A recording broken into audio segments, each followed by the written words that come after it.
আজকে বানিয়ে ফেললাম এগ চিলি। প্রথমে ডিমগুলোকে সেদ্ধ করে এইভাবে লম্বা লম্বা করে কেটে নিলাম। তারপরে কর্নফ্লাওয়ার, গোলমরিচের গুঁড়ো আর লবণ দিয়ে একটা ব্যাটার বানিয়ে ডিমটাকে এইভাবে চুবিয়ে ভালো করে কড়া করে ভেজে তুলে নিলাম। তোলা হয়ে গেলে যেই তেলটা পড়ে থাকবে সেই তেলে রসুন কুচি, আদা কুচি, পেঁয়াজ এবং ক্যাপসিকাম দিয়ে ভালো ভেজে নিতে হবে।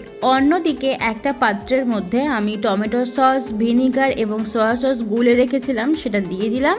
অল্প একটু জল দিয়ে একটু কাঁচা লঙ্কা এরকম ভেঙে দিয়ে দিলাম।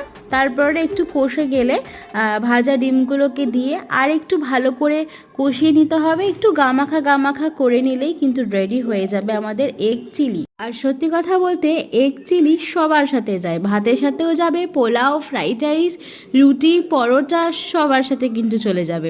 একটা দুর্দান্ত রেসিপি, সকলে ট্রাই করে দেখো।